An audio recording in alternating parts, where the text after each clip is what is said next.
Assalamualaikum warahmatullahi wabarakatuh. Kami dari kelompok 1B Angkatan 6 Laskar CPNS Kabupaten Bekasi. Hari ini kita akan berdiskusi tentang isu aktual yang dibahas tentang berhubungan tentang isu-isu yang fokus ke Smart ASN dan manajemen ASN. Nanti kita pengarahannya dimulai dari NDH 01 Mbak Saraswati, kemudian NDH 06 saya, kemudian lanjutin oleh NDH 16 Mbak Anissa, dan NDH 23 Bu Maya, dan terakhir Bang Aidil NDH 30. Waktu dan tempat dipersilahkan. Terima kasih kepada Pak Dadi atas kesempatannya. Perkenalkan, nama saya Saraswati, saya NDH 1. Saya mau bertanya pada rekan-rekan semua. Apa rekan-rekan semua terdaftar ke BPJS Kesehatan? Terdaftar, Mbak? Iya. Pasti kan? Karena ratusan juta orang itu sudah terdaftar di BPJS Kesehatan. Betul. Nah, BPJS Kesehatan ini meluncurkan aplikasi, yaitu BPJS atau JKN Mobile. Nah, selain keunggulannya ini yang memberikan kemudahan akses pelayanan bagi para peserta dan mengakses beragam informasi terkait JKN, namun ada kekurangan dari aplikasi JKN Mobile ini. Di sini saya akan bahas.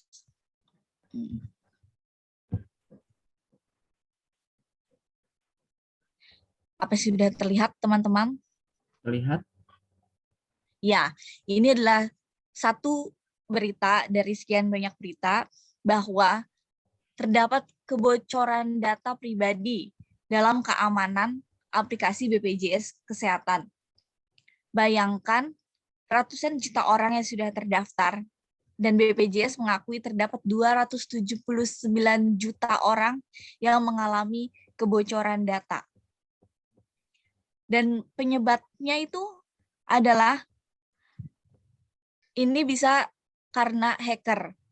Berarti apa rekan-rekan tahu kesimpulannya, kekurangannya apa? Cyber security aplikasi mobile JKN ini terbilang sangat rendah. Sedangkan ratusan juta orang semua diwajibkan menggunakan BPJS Kesehatan, dan kami dan kita semua dipermudah dengan aplikasi ini, namun ternyata aplikasi ini bisa mengalami kebocoran data. Banyak sekali masyarakat yang dirugikan akan hal ini. Kebocoran data ini juga akan berdampak pada kebocoran data medis rakyat Indonesia yang dikelola BPJS Kesehatan. Dan ini sangat berbahaya bagi data rakyat Indonesia dan data medis bila dimiliki pihak lain. Bayangkan saja, ini salah satu cara yang harus dilakukan, yaitu untuk meningkatkan cyber security dari aplikasi BPJS Kesehatan ini. Dan aplikasi ini masih perlu dievaluasi lagi, karena hal ini sudah terlanjur terjadi. Bagaimana kebocoran data ini bisa diredam, begitu. Dan ini pemerintah harus sangat memperhatikan tentang aplikasi yang digunakan oleh masyarakat masa kini. Bagaimana teman-teman? Ya, betul Mbak. Mudah-mudahan ke depannya lebih aman lagi ya, supaya nanti data-data pribadi kita nggak kena hacker ya, dan aman lagi data-data kita ya. Ya, betul.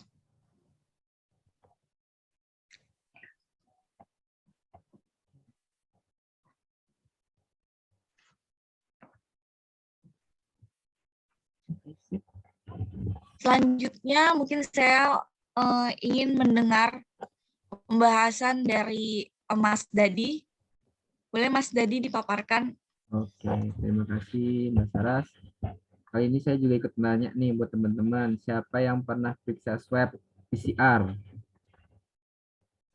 Pernah. Pernah semua ya? Masuk ke Peduli Lindungi nggak kira-kira? Masuk. Masuk. Ada yang masuk, ada yang enggak. Kadang enggak. Nah, itu dia. Dan itu termasuk tugas kita sebagai laboratorium ya. Kita yang nge-swab, kadang kayak misalnya pemeriksaan yang kalau kita masuk ke bagian PCR, berarti penginputan Peduli Lindungi juga terkait dari situ ya. Nah, kali ini yang heboh-heboh nih, dulu itu sempat ada namanya apa? Masalah salah input gitu ya.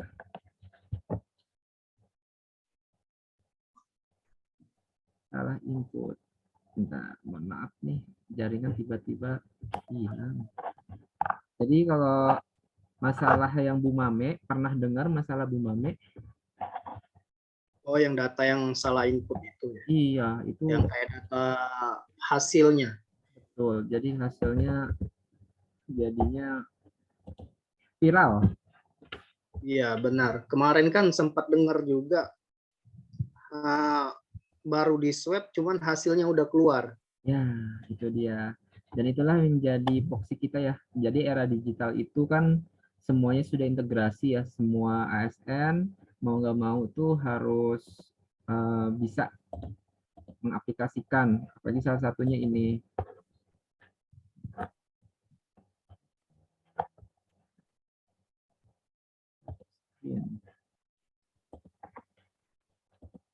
Apa udah muncul? Ya, Nah, Sudah.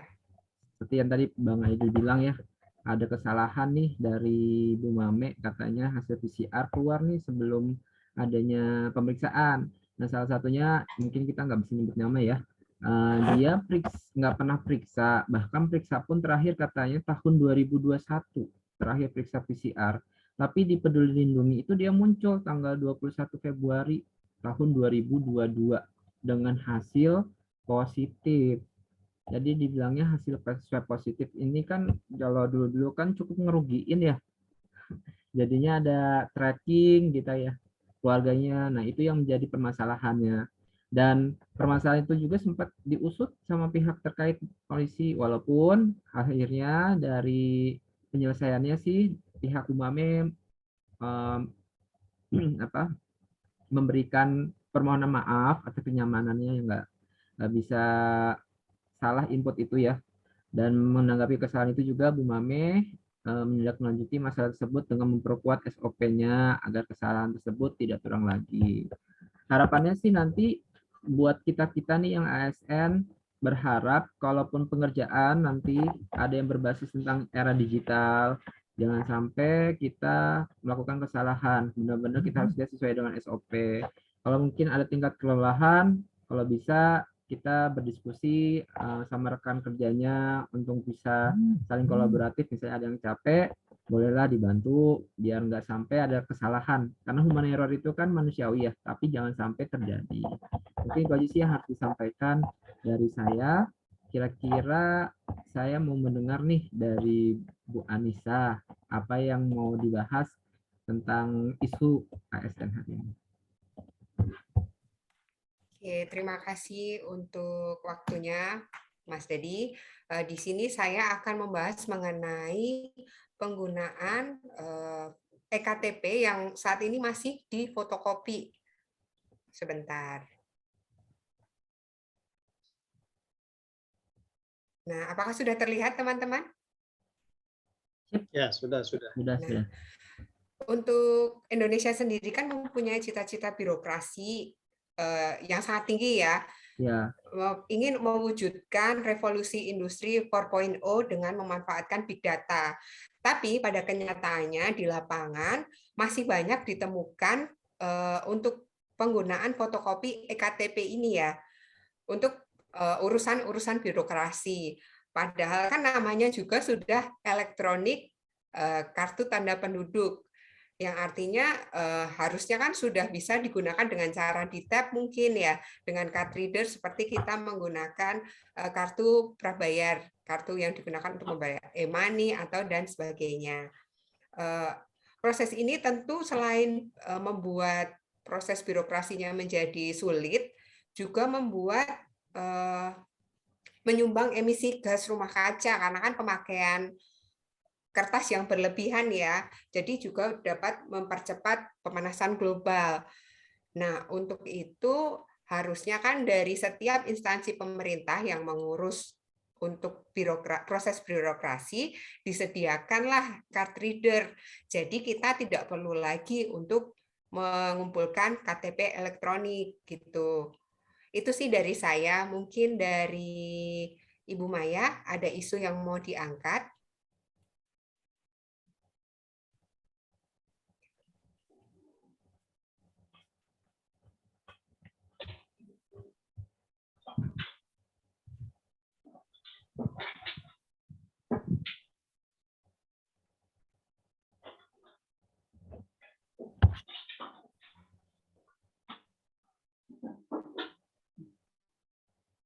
Kalau aku sih biasanya ya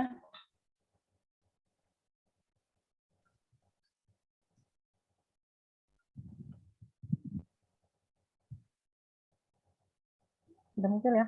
Aku pengen ngangkat ini nih, sistem transportasi integrasi di Jakarta. Jadi dia tuh harusnya kan di mana-mana pakai satu ini doang, ngetes doang. Jadi bisa kemana-mana gitu.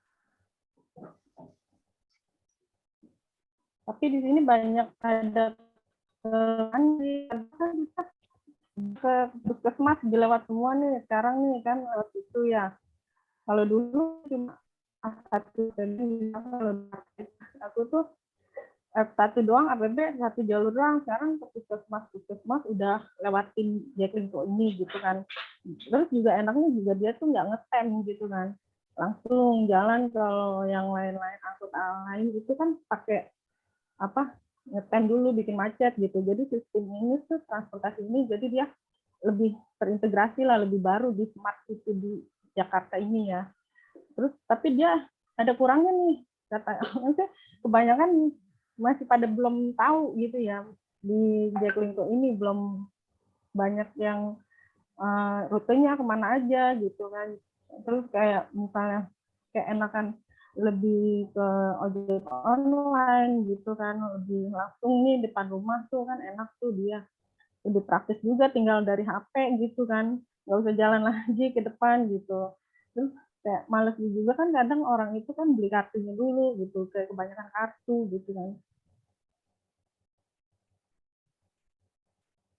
Ya itu aja sih, dan mudah-mudahan sih bisa lebih disosialisasi lagi, jadi untuk membuat lebih palang-palang di rute-rute itu gitu. Ya itu aja sih, mudah-mudahan bisa lebih baik lagi rute Jaklingko ini gitu. Sebaiknya bisa dilaksanakan ya gitu. Ya udah, ini sekarang ke Mas Aidil, silakan.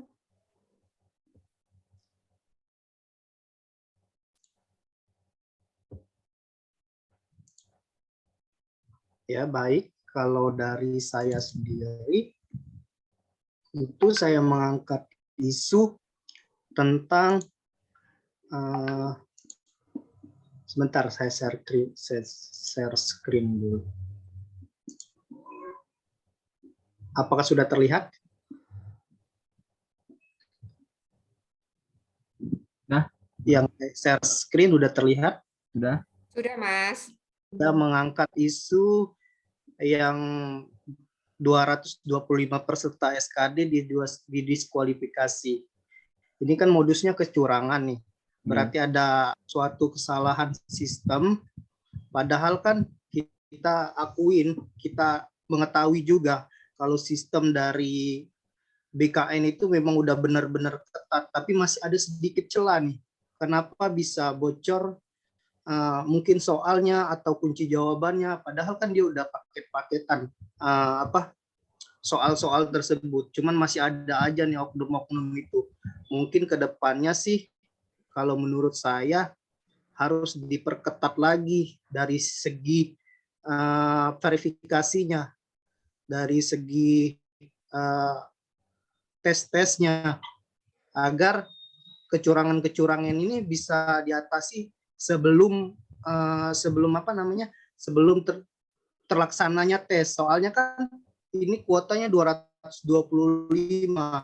masih banyak lagi yang orang-orang sebenarnya yang mau ikut CPNS tapi dirugikan oleh orang yang 225 ini. Mungkin sih itu dari saya. Sayang banget ya, padahal udah tinggal dikit lagi ya, tapi gagal. Iya, benar. Jadi 225 ini selain dia merugikan diri dia sendiri, dia kan merugikan orang-orang banyak juga. Ya nih nambahin juga nih Mas, harusnya sih dari pemerintah juga ada tindak tegas ya. Misalnya ada sanksi dipidana. Jadi kejadian ini nggak akan berulang gitu. Kalau misalnya cuma didiskualifikasi aja, mungkin kan di tahun-tahun berikutnya akan ada hal serupa. Oh iya, benar. Yap, betul. Oke. Kasih ya Betul sekali, pemaparan teman-teman semuanya. Ini menarik banget buat diskusi buat hari ini. Mudah-mudahan apa yang kita diskusiin ini menjadi tolak ukur kita ya, agar bisa jadi ASN yang bisa menerapkan smart ASN, manajemen ASN yang lebih baik lagi. Terima kasih buat waktunya dan sampai jumpa, sampai istirahat semuanya. Terima kasih. Pak.